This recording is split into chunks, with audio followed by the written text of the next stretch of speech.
Madame, mademoiselle, monsieur, bienvenue à Métro News. Voici les principaux titres qui seront développés aujourd'hui. L'ancien président de la République, Joslerme Privert, dénonce les sanctions prises par le Canada à son encontre. Il estime qu'il n'a rien à se reprocher en ce qui a trait à ces accusations. Au moins 6 personnes ont été tuées mardi à Moreau dans le Bazar Timonite. Le gang de Savien est pointé du doigt dans le cadre de ces assassinats. Métropole a célébré ce mercredi 8 mars son 53e anniversaire. À cette occasion, les responsables de la station ont honoré plusieurs personnalités, dont des anciens premiers ministres, des hommes politiques et des membres de la société civile.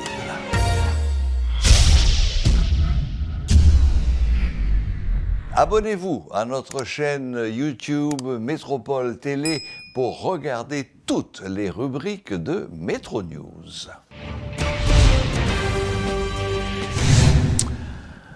L'ancien président de la République, Joslerme Privert, dénonce les sanctions prises par le Canada à son encontre. Lors de son passage à Métropole, à l'occasion du 53e anniversaire de la station, il a affirmé ne posséder aucun avoir dans ce pays. Il a remercié tous ceux qui lui ont manifesté leur solidarité après l'annonce de ces sanctions. Je ne peux pas sortir là sans me remercier les dizaines, les centaines, les millions de compatriotes haïtiens qui ont publiquement exprimé leur réprobation de l'annonce du gouvernement canadien à mon encontre, faisant croire, alléguant que Joslerme Privert aurait eu une quelconque collusion avec des gangs armés. Ces millions de compatriotes qui ont exprimé leur approbation, je crois, je leur dois ce devoir de les remercier, de m'avoir fait confiance et d'exprimer leur ras-le-bol face à cette décision. Mais j'en profite aussi pour dire, en 2008, je ne me suis pas rendu au Canada pour assister aux funérailles de ma mère, décédée au Canada. Parce que l'ambassade du Canada m'a refusé un visa par le simple fait que je fus fonctionnaire de la DGI de 1979 à 1986. Le Canada m'a refusé un visa de visiteur pour assister aux funérailles de ma mère décédée au Canada parce qu'ils ont allégué de 1979 à 1986, je fus fonctionnaire à la Direction générale des impôts. Donc ça fait plus de 25 ans que je n'ai pas mis les pieds au Canada. Je n'ai pas d'intérêt au Canada. Je n'ai pas de bien au Canada, je n'ai pas d'intérêt au Canada, donc les sanctions canadiennes m'importent peu. Ce qui m'importe, c'est la confiance de mes compatriotes. Les bandits de la base Grand Griffe de Savien ont une nouvelle fois frappé mardi. Ils ont tué au moins 6 personnes et fait 12 blessés à Moreau. Ils se sont livrés ensuite au pillage et ont kidnappé des habitants de la zone. Pour l'instant, la situation est calme, mais une grande partie de la population a pris la fuite. À l'occasion du 53e anniversaire de Radio-Télé Métropole, nous avons reçu de nombreuses visites de gens qui voulaient nous dire, souhaiter un bon anniversaire. Parmi ces visiteurs, l'un d'entre eux a souhaité dire quelques mots sur Métropole et peut-être élargir le débat à la conjoncture actuelle. Il s'agit de Maître Osner Févry. Bonsoir, Maître Févry. Bonsoir, Monsieur Lange, et bonsoir, auditrices et auditeurs, alors téléspectatrices et téléspectateurs de Métropole. Je crois que c'est un grand privilège d'être parmi ceux qui, sans avoir joué à la borlette ce matin pour être gagnant, le 53 est sorti premier lot, eh bien, de souhaiter joyeux anniversaire à Métropole à l'occasion de ses 53 ans. Voilà, mais vous souhaitiez, au-delà de cet anniversaire, dire un mot sur la crise que nous vivons aujourd'hui et qui semble chaque jour s'aggraver. Oui, je crois que si nous étions des Juifs, et nous aurions dit chaque matin et presque chaque soir, Ikabod Haïti, la gloire est bannie d'Haïti. C'est un pays de détresse et la détresse devient de plus en plus grave et touche ceux qui, malheureusement, estimaient qu'ils n'allaient jamais être touchés des effets de cette crise. Lorsqu'on parlait de quelqu'un qui a été kidnappé, on pensait que c'était quelque chose qui concernait le centre-ville ou bien qui concernait Canaan. Mais par la suite, de la Boule étant, de Fort-Jacques étant et de Belleville étant, on sent qu'on est aussi concerné. Et récemment, il y a eu le chef du protocole du Palais national, un commissaire de police, le commissaire départemental, un secrétaire d'État, des gens attachés à des fonctions importantes dans l'État. Donc, ce sont des représentants de l'État au plus haut niveau qui sont touchés et victimes de ce mal qui est devenu le kidnapping, des demandes de rançon de plus en plus élevées, des sommes faramineuses sont réclamées de ceux qui sont pris en otage par ces gens armés et vivant dans leur cachette pendant des jours, sans aucune nouvelle, et par la suite, comme une sorte de faveur, ils sont libérés. C'est une situation alarmante, une situation de détresse, et on se pose la question, cette question que se pose tout individu sain, plus ou moins doué de raison, mais que faire et qu'allons-nous faire, que devons-nous faire pour résoudre ce problème? L'insécurité d'abord. À côté d'autres problèmes d'ordre matériel, je crois que c'est la première qui touche et qui concerne tous les Haïtiens et tous ceux qui habitent ce coin de pays, ce coin du sol national, que nous connaissions dans le passé, qui était une sorte de havre de paix, où les gens venaient et se reposaient en toute quiétude. Et la diaspora, il y a quelques années à pareille heure, penserait à venir en Haïti pour les fêtes de Pâques. Mais maintenant, c'est la fuite. Alors, il y a un problème et il faut que l'État dise quelque chose. À l'époque où nous étions la perle des Antilles, il l'a bien nommé. Non seulement la perle des Antilles, j'ai fait la copie d'un permis de séjour qui date de 1940 d'une famille haïtienne très connue d'origine allemande qui faisait des démarches pour avoir ce permis de séjour en Haïti en 1940. Et ces familles venaient de l'Europe, de l'Allemagne en particulier, et aussi du Moyen-Orient. Et aujourd'hui, nous sommes partout rejetés. Bon, vous avez parlé, posé la question, que faire, que devons-nous faire, que pouvons-nous faire? Très bien, tout le monde se pose cette question et chacun espère avoir la réponse. Une des réponses proposées par le gouvernement, c'est l'envoi d'un contingent militaire de forces internationales qui viendrait aider la police nationale à mettre un terme à ce règne des gangs. Que pensez-vous de cette solution? Écoutez, je suis toujours partisan du réalisme en politique. Cela veut dire que je ne prends pas mes rêves pour les transformer en réalité et je ne confonds pas non plus la réalité avec des rêves. On ne critique pas l'histoire si on n'a pas bien appris l'histoire. Et quand on aura bien appris l'histoire, on ne va pas commenter l'histoire sans en déterminer l'itinéraire des faits qui ont abouti à des événements qu'aujourd'hui on veut commenter. L'insécurité en Haïti a une histoire. l'insécurité en Haïti plonge ses racines dans d'autres situations plus compliquées que malheureusement nous n'avons pas su à l'avance, nous n'avons pas su stopper à l'avance. Et je crois que la réponse à la question que faire doit précéder une autre question: que savons-nous des origines de nos crises? Est-ce que nous devons prendre des décisions à courte vue sans tenir compte de l'histoire qui nous a emmenés là? Bref, en un mot, il faut se dire la vérité. Parce qu'un individu seul ne peut pas résoudre la question, ne peut pas résoudre le problème, mais faut-il bien qu'au moins on se dise la vérité. On se parle dans la vérité autour de ce qui nous a emmenés là où nous sommes.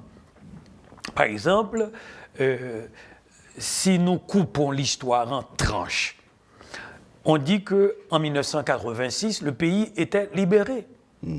Mais si le pays était libéré, c'est parce qu'il y avait une équipe d'Haïtiens qui était montée, avec l'aide de l'international, contre d'autres Haïtiens. Et en ce moment-là, on disait, les Makoutes ne sont pas là-dedans. Mais par la suite, il y a eu des militaires et les Makoutes étaient plus ou moins tolérés. On disait, Lavalas pas là-dedans. Et après les Makoutes pas là-dedans, Lavalas pas là-dedans, eh bien finalement, on n'a pas besoin de chimères. Les chimères ne sont pas là-dedans. Et PHTK, aujourd'hui c'est le discours, PHTK pas là-dedans. Donc nous avons traversé des périodes de mise à l'écart, de gens que nous avons catégorisés comme des gens qui ne doivent pas participer dans la chose publique. Et quand on brûlait les Makoutes, quand on leur donnait le père Lebrun, des enfants qui assistaient avaient en ce moment-là 12 ans. Et quand on ajoute leurs 12 ans aux 35 ans, ça fait que nous sommes en présence de gens de 45 ans, qui sont aujourd'hui ministres, secrétaires d'État, qui sont députés, sénateurs. En Haïti, en ce moment-là, qu'est-ce qu'on a fait en 86? Eh bien, on s'est contenté de jouir du pouvoir sans préparer l'avenir. Et aujourd'hui, nous sommes en train de récolter une jeunesse devenue adulte qui demande des comptes. Et cette jeunesse qui demande des comptes, elle demande le pouvoir maintenant. Et c'est la jeunesse du déchoucage, la jeunesse des facilités face aux échecs des adultes qui n'ont pas su leur enseigner la voie. En Philippines, voici le fils de l'ancien président dictateur reprend le pouvoir démocratiquement. Et chez nous, jusqu'ici, le nom de Duvalier est honni. Le nom d'Aristide est cité avec un certain embarras. Et le mot PHTK cause irritant. Donc nous sommes divisés. Il faut se dire à quand cette réunion d'ennemis et amis autour de gens qui aiment vraiment Haïti. Entre-temps, que font les partenaires entre guillemets d'Haïti? Eh bien, ils jouent les Haïtiens contre les Haïtiens. Haïtienne contre haïtienne, moi, je ne peux pas parler avec, non, je ne peux pas parler avec. Et entre-temps, personne ne peut parler entre nous, parce que nous sommes des ennemis les uns des autres. La division. Nous semons la rancœur, la division, qui sont les racines de nos problèmes. Et l'insécurité, nous demandons à des gens qui n'ont jamais reçu formation sur la question de sécurité, de résoudre des problèmes de sécurité. C'est comme si nous étions un jardinier, un bon jardinier. Le voisin nous a appris par les nouvelles qu'il y a un monsieur qui est venu qui a mis le feu dans le jardin. Nous savons qu'il a mis le feu. Et aujourd'hui, nous appelons au secours. Qui est-ce que nous appelons? Le monsieur qui est venu qui avait mis le feu. Donc nous demandons à celui qui a mis le feu dans notre jardin de venir nous aider à résoudre le problème de l'incendie. Donc c'est de l'infantilisme historique. Il faut qu'on se dise, mais où est le plan qu'avait proposé un homme du nom de sénateur Yuri Latortue? Où est le plan que Himmler Rebu avait prévu? Il y a d'autres criminologues qui travaillent au sein de la MINUSTA. J'ai entendu un docteur Pouillot parler avant-hier. Il travaillait avec les Nations Unies, il est professeur à Paris. Mais ce monsieur vous dit que parfois, il travaillait, mais il ne trouvait pas vraiment l'appui de ceux sur qui il aurait dû compter pour proposer des solutions. Donc, notre mal aussi a ses racines, non seulement dans cette division, non seulement dans cet itinéraire de haine, de clans, etc., mais aussi dans le refus de demander que les Haïtiens prennent à cœur leur avenir. Je vais vous dire une chose, M. Lang. Lorsque vous entendez nos partenaires dire « il faut que les Haïtiens se rencontrent pour qu'ils résolvent eux-mêmes leurs problèmes », méfiez-vous de ces déclarations. Parce que ce qu'ils veulent et qu'ils n'ont pas dit pour terminer leur phrase, il faut que ce soit les Haïtiens qui proposent des solutions. En ajouter, et nous ajoutons pour eux, mais les Haïtiens que nous recommandons. Il faut que ce soit des Haïtiens, mais pas cet Haïtien-là. Il faut que ce soit des Haïtiens, Himmler et But, non pas lui. Des Haïtiens, mais pas Février. Il faut que ce soit des Haïtiens, mais non, pas Caplume. Il faut que ce soit des Haïtiens, non pas lui. En d'autres termes, il faut que ce soit des Haïtiens, mais lui, parce qu'il a une allégeance plurielle, il a des allégeances plurielles, il a travaillé chez nous, il était notre correspondant, il était notre représentant dormant, nous le connaissons, donc lui, nous le recommandons. Donc, cette hypocrisie doit être dénoncée, que les Haïtiens se réveillent et disent avec celui qui est là, que le président avait nommé et qui exerce le pouvoir d'une manière hors norme, en dehors de ce que Max Weber appelle la légitimité politique et juridique, et même légale, eh bien, il faut jouer avec lui et jouer avec nos partenaires qui disent qu'ils aiment Haïti et qu'ils aiment Haïti plus que nous, pour dire, écoutez bien, nous devons négocier l'avenir du pays avec vous. Il faut négocier. Le plus faible doit se reconnaître au niveau de sa faiblesse et aussi de sa force pour dire « Américains, vous êtes aussi co-auteurs de nos mots. Canadiens, cessez ce jeu, s'il vous plaît, avec votre avion et vos bateaux. Parlons franchement, discutons de l'avenir du pays avec vous. » C'est pourquoi j'ai préconisé ce plan que un homme comme Himmler et But, il a appuyé, que Caplume a appuyé, que d'autres Haïtiens de Paris, de partout a appuyé. Jusqu'ici, j'espère qu'un jour, le Premier ministre Ariel Henry va se rendre compte qu'on a besoin d'avoir un congrès patriotique haïtien. C'est en effet la solution que vous avez proposée et que d'autres ont adoptée. Oui. En effet, très bien. Maintenant, je constate que vous n'avez pas répondu directement à la question « Êtes-vous pour ?»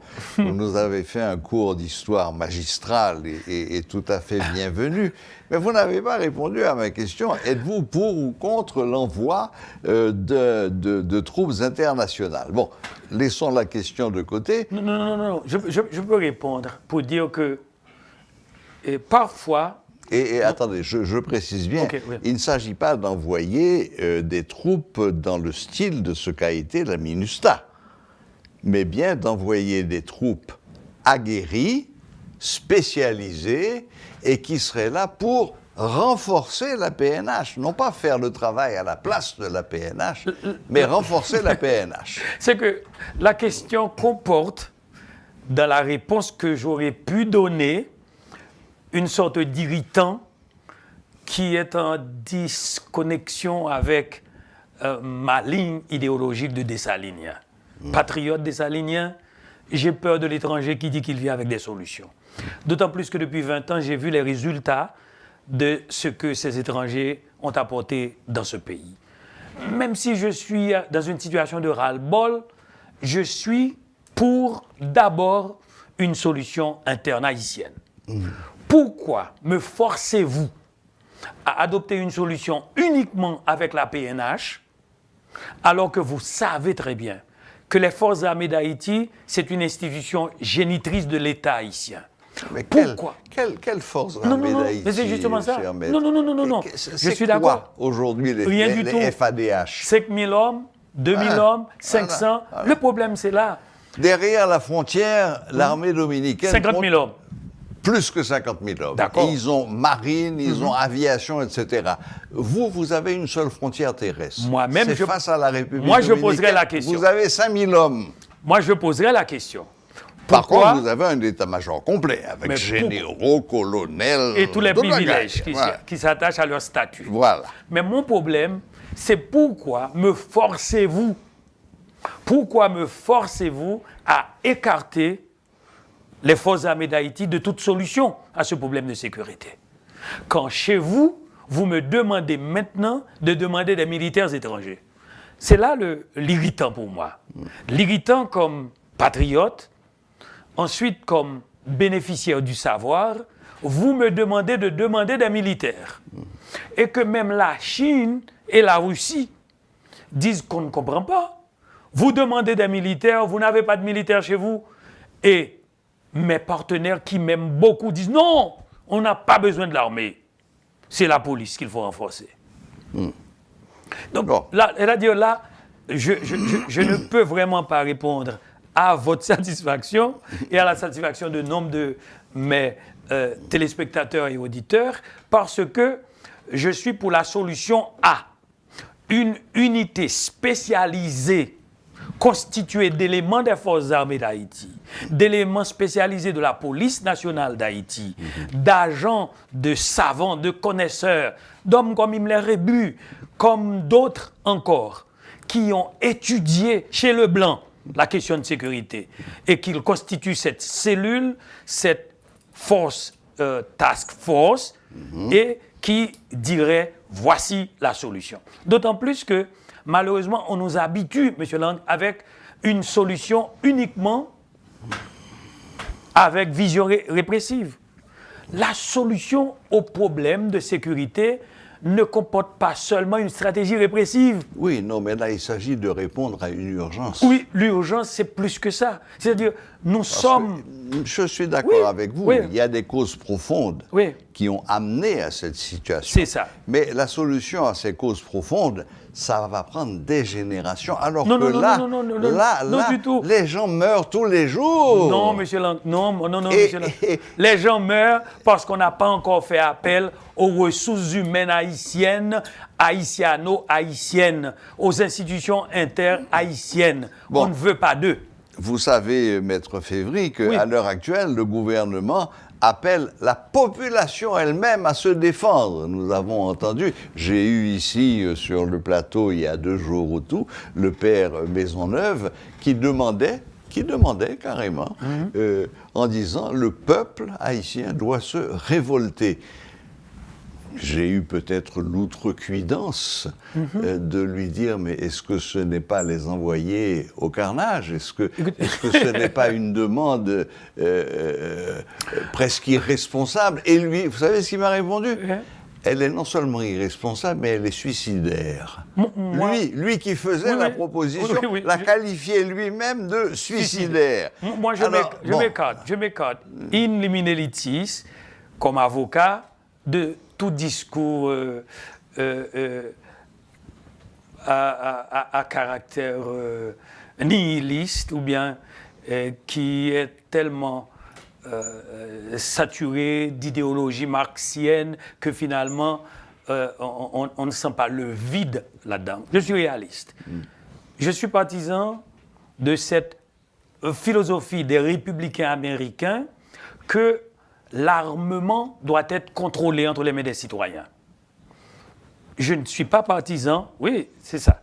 Ma thèse, c'est celle... Non, mais la thèse des républicains que l'armement doit être contrôlé, mais c'est le contraire. Du tout pas.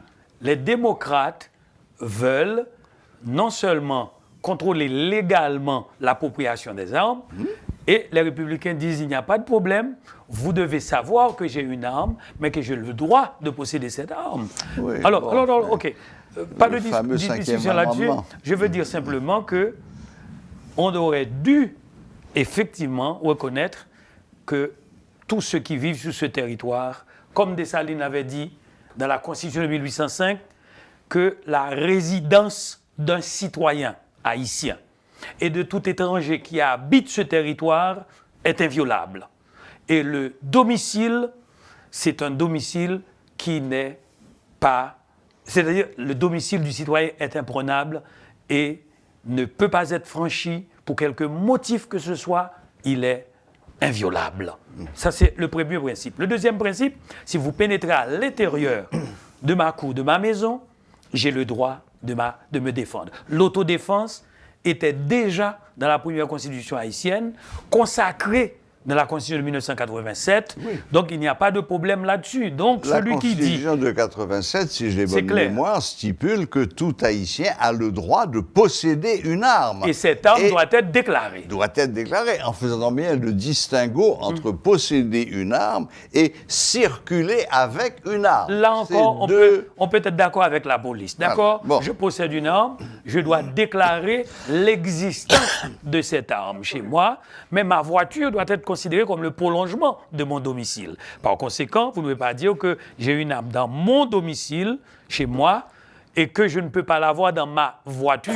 Et vous n'avez pas le droit, légalement, de fouiller ma voiture si je ne suis pas un suspect à vos yeux, aux yeux de la loi, en présence d'un juge de paix. Alors la question qui est très importante, même si on a un petit désaccord là-dessus, c'est que le gouvernement, ou celui qui préconise la défense ou l'autodéfense, la personne est dans la légalité. Si c'est le gouvernement, il a raison. Si c'est un membre de l'opposition, il a raison. Sauf que il faut éviter que lorsque l'armement contrôlé de la population, même légalement possédé, n'est pas bien et strictement bien mené, ça peut déboucher sur un génocide, sur la guerre civile. Ouais. Mais la solution première, ce n'est pas de faire appel à l'étranger. La solution première, c'est de faire un inventaire des ressources humaines compétentes en matière de sécurité en Haïti. Et puis, les mettre ensemble et qu'ils travaillent. Vous avez été parfaitement clair. Malheureusement, le temps nous fait un peu la guerre. Je retourne donc pour dire bonne fête à Métropole. Pour Retour à la case départ. Donc, merci de vos bons voeux. Merci de cette... aperçu historique et sociologique que vous avez fait de notre pays. Et puis voilà, écoutez, à un de ces jours, merci. Merci beaucoup. Je salue particulièrement les membres de la famille Widmeyer. Et merci de ce privilège que nous avons tous de participer, et soit directement, soit par nos efforts personnels pour mériter l'appui et l'encadrement que nous recevons de radio et de télé Métropole. Compliments, félicitations. Merci, merci à toute l'équipe. Métropole a célébré son 53e anniversaire ce mercredi 8 mars. À cette occasion, la station de Delma 52 a organisé une journée portes ouvertes pour marquer cette date. Haïti fait face à des défis que les habitants ne pourront surmonter qu'en s'unissant, selon le PDG de Radio-Télé Métropole. Dans le discours qu'il a prononcé durant une cérémonie de remise de plaques d'honneur à des personnalités importantes, il a appelé toutes et tous à reconnaître la gravité de la situation et à prendre individuellement des mesures pour inverser la tendance.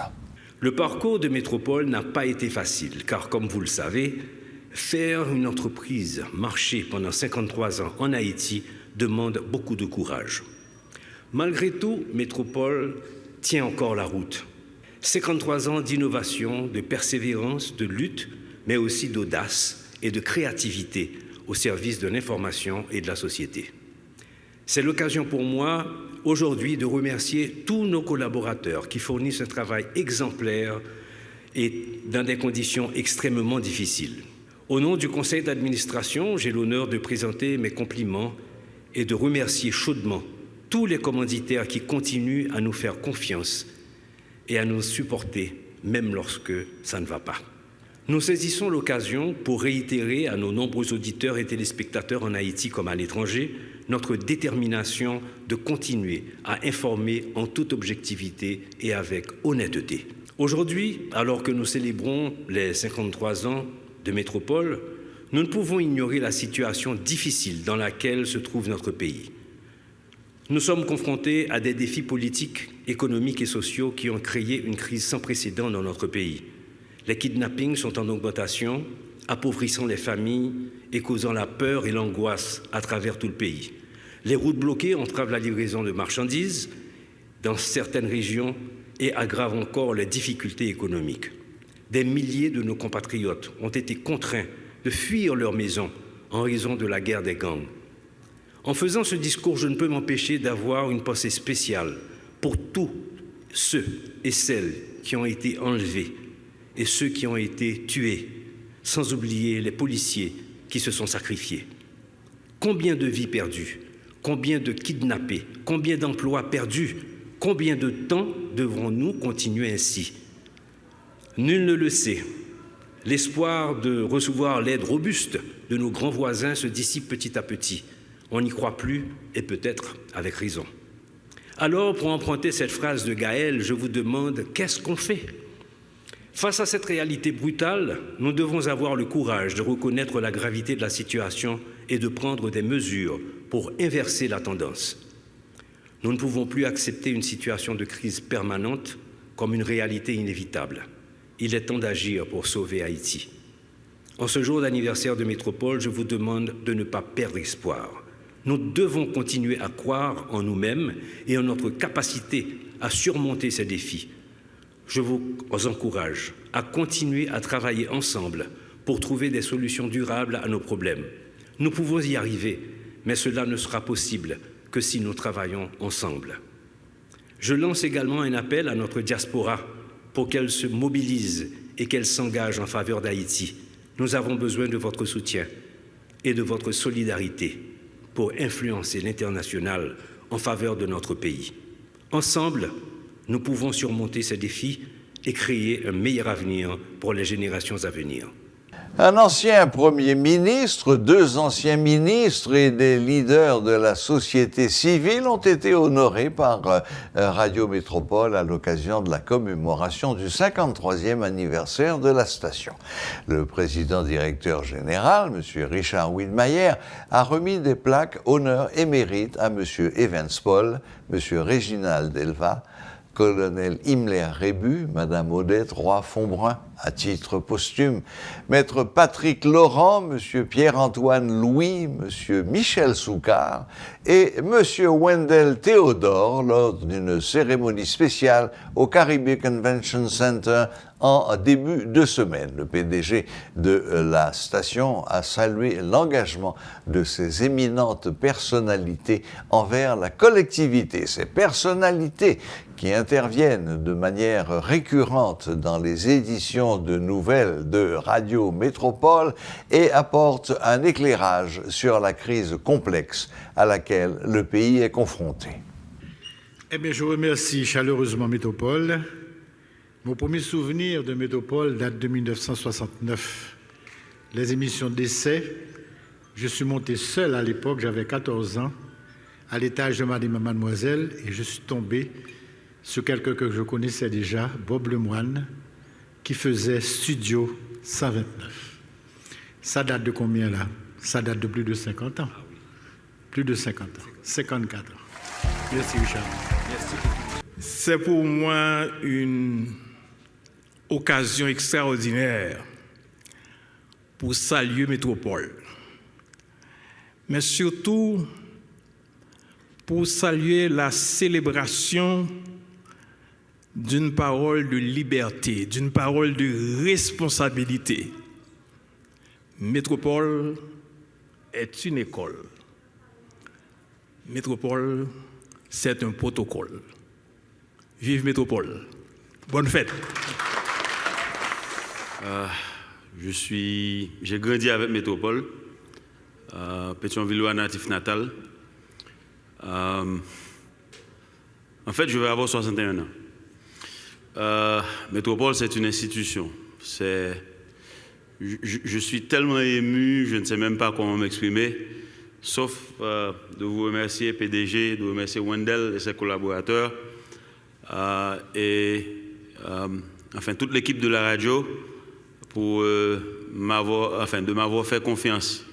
C'est une responsabilité que je prends à cœur et j'espère que je ne vous déçois pas. Je tente quand même de faire un travail pédagogique et de respecter la déontologie. Et bonne fête Métropole et merci beaucoup de m'avoir fait confiance. Salut à tout le monde, c'est un honneur. Mais Métropole, c'est tous les matins que je reviens dans les souvenirs. Métropole, pour moi, c'est d'abord Mimi.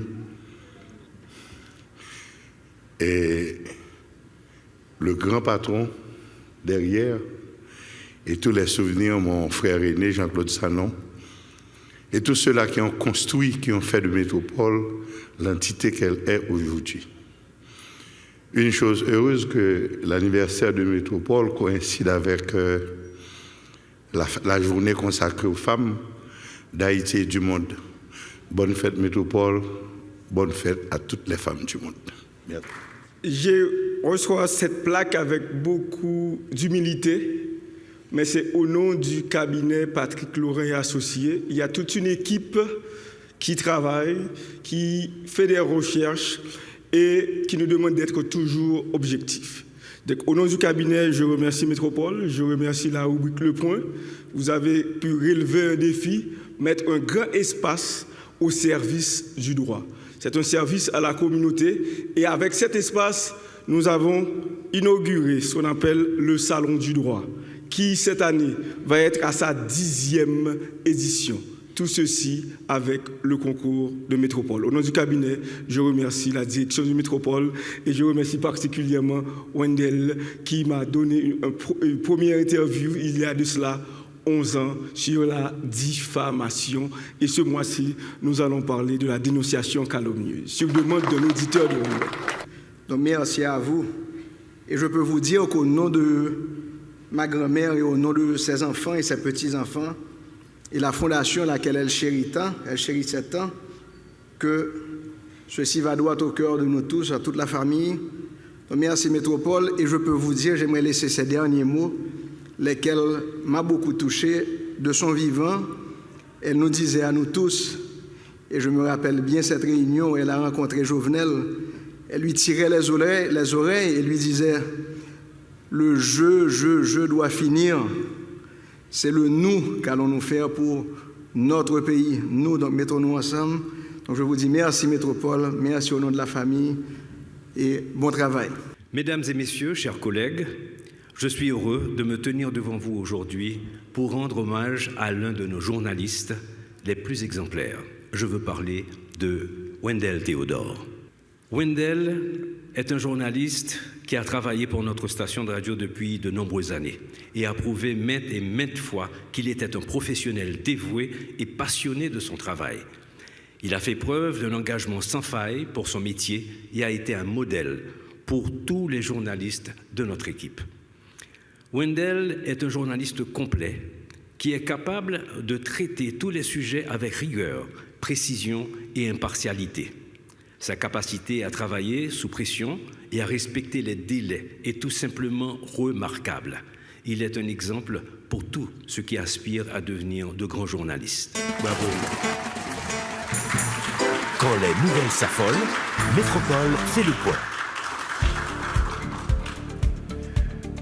Et si je dois placer un mot aussi, je dirais d'abord merci au directeur général d'avoir pensé à me distinguer, je dirais, parmi ces personnalités qui sont très utiles à la communauté, à tous les métropolitains et métropolitaines, toutes ces personnalités qui viennent d'être distinguées. Mais Wendell Théodore ne serait rien sans cette vaillante équipe de journalistes. C'est grâce à eux que j'ai réussi à faire mon travail. Je remercie aujourd'hui encore une fois toute l'équipe, tous les journalistes qui ont collaboré avec moi ou avec qui j'ai collaboré pendant plus d'une vingtaine d'années. C'est grâce à eux aussi que Radio et Télémétropole a réussi à être ce qu'elle est aujourd'hui. Je l'ai dit au début de la cérémonie que c'est le département le plus important que j'ai l'honneur de diriger depuis quelque temps, c'est bien vrai. Puisque ce qui fait la force de Radio et Télémétropole, c'est l'information. Et Dieu merci. Et grâce à M.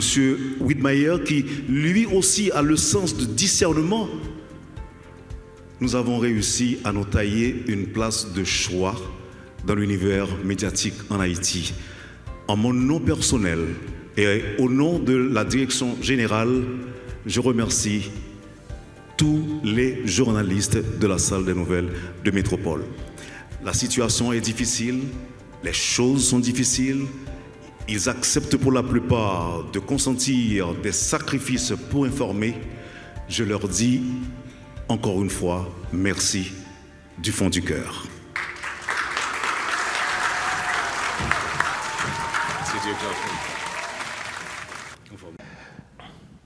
Un autre visiteur venu aux Journées Portes Ouvertes de Métropole à l'occasion du 53e anniversaire de cette station est notre ami William Savary qui aimerait, avec ses propres mots, souhaiter bon anniversaire à Radio-Télé Métropole. Bonsoir William Savary, bienvenue. Bonsoir Serge, bonsoir Haïti, bonsoir Métropole, bonsoir tout le monde. En fait, effectivement, tout juste avant de prendre la parole, nous disions que Fête Métropole, c'est l'une des entreprises phares des petites et moyennes entreprises dans ce pays et qui a duré et qui dure encore. Absolument. Et il y a très peu que nous espérons durera encore longtemps. Ouais. Et il y a très peu d'entreprises de la taille de Métropole gérées par la famille qui aient dépassé le demi-siècle.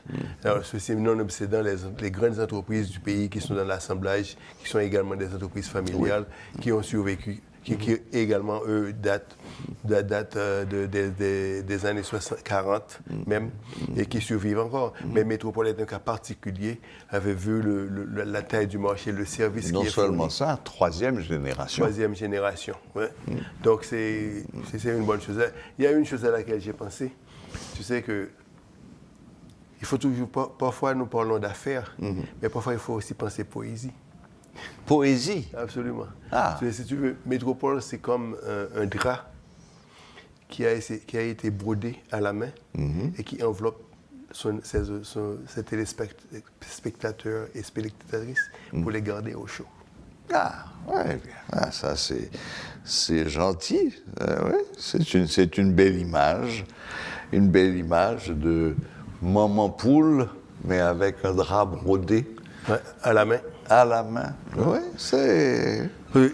Tu sais, si tu veux, les journalistes de Métropole, ils remplissent une fonction vraiment fondamentale parce qu'en plus de recueillir les nouvelles, de les diffuser, mais ce sont des gens qui se dépassent. Malgré les conditions du pays, ils sont toujours là. Et ce sont des gens qui pratiquent aussi l'autocensure pour protéger l'audience d'images qui pourraient offenser. Oui. Donc il y a un certain niveau de maturité chez les journalistes de Métropole qu'il faut applaudir. C'est une tradition, je crois que c'est ce qui fait la force de Métropole, je le redis à chaque fois. Métropole, c'est probablement la station qui s'assure le plus de la véracité et de la justesse des nouvelles qu'elle transmet.